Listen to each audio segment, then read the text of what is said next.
And they're realizing we've got to get rid of this guy. He's a threat to us. We've got to get rid of Jesus. But they can't figure out a way to pin him down. They can't figure out a way to make him the bad guy. And so through all these controversies that the gospel writers record for us, Jesus walks away. And so Jesus throws this little bomb into their midst, this verbal bomb. In Matthew 22, verse 41, Pharisees are gathered together and they're kind of hostilely questioning Jesus. Jesus says, hey, got a question for you guys. What do you think about the Christ? Whose son is he? In other words, what do you understand about how the Old Testament has said about the coming Messiah, the coming deliverer? And the Pharisees reply, well, he's the son of David. He's a descendant of King David, our great ideal king from the past. So Jesus scratches his head, I imagine, and says, okay, guys, explain this to me. How is it that David, speaking by the Spirit, in other words, David, when he wrote Psalm 110, was speaking inspired scripture, was speaking the words of God? How is it that David, speaking by the Spirit, calls him Lord? In other words, calls him God. For he says, and then quotes from Psalm 110, the Lord said to my Lord, sit at my right hand until I put your enemies under your feet. Then Jesus goes back and says, guys, if then David calls him Lord, how could he be his son? In other words, how is David going to have a son known as God?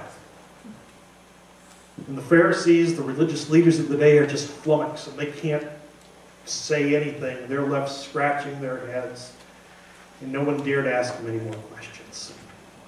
The point is that Psalm 110, and its talk about Melchizedek, is talking about Jesus Christ.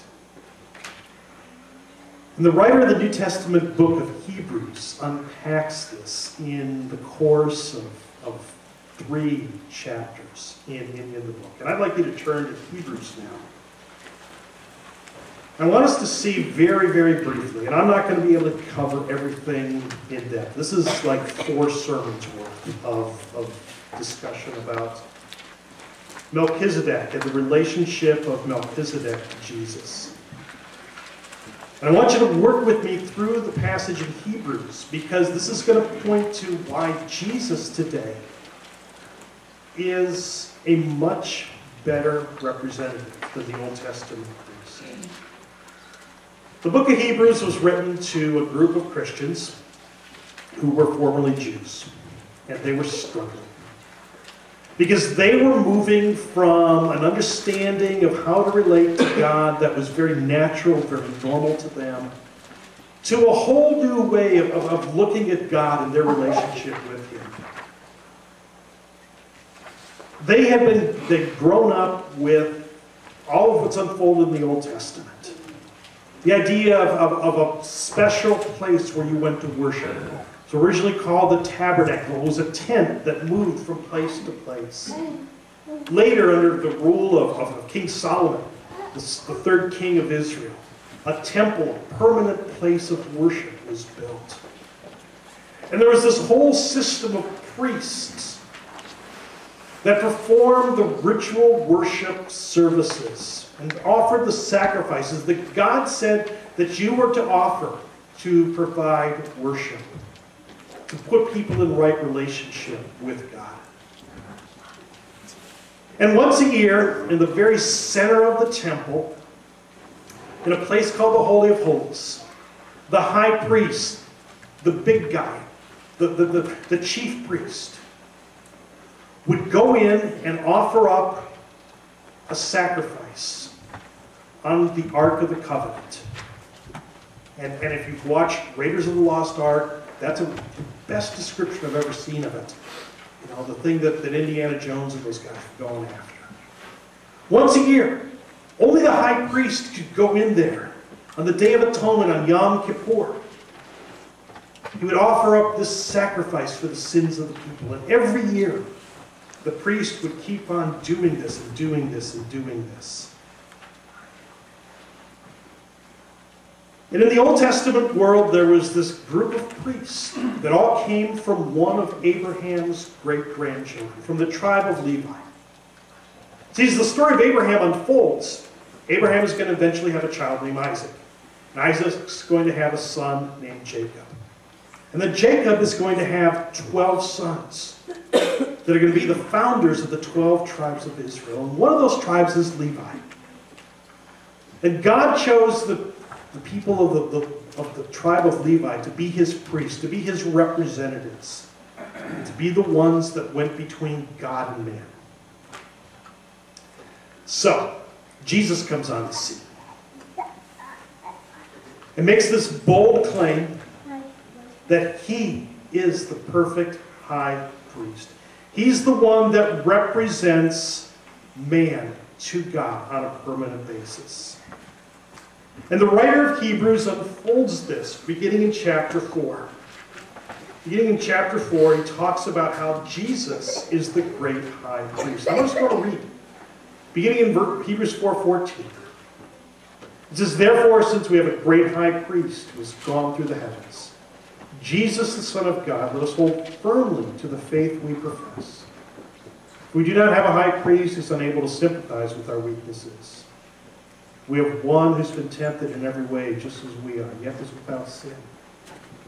Let us then approach the throne of grace with confidence, so that we may receive mercy and find grace, time to help us, in time of need." That's the picture that the writer of Hebrews paints of Jesus. And in chapter 5, he goes on to talk about how priests are selected from men. And they represent humans they represent humans to God. And they offer up the sacrifices and gifts. And in theory, they're supposed to be able to gently restore those who stumble, those who fall away. They don't get to appoint themselves, the writer goes on to argue. He says that they're chosen from a group of people. They don't get to choose themselves. And as chapter 5 concludes, the writer of Hebrews says, Jesus offered up sacrifices, the final sacrifice, as the great high priest. Chapter 6, the writer of Hebrews goes on and argues that he's confident that the Hebrews are going to be able to persevere in their faith. But in chapter 7, he devotes time to a whole unfolding of who Melchizedek is. And this is where I hope this is all going to tie together. Is that Melchizedek was greater than these priests that came out of Abraham. Let's look at chapter 7. It says, "This Melchizedek was king of Salem, and priest of God Most High. He made Abraham returning from the defeat of the kings and blessed him.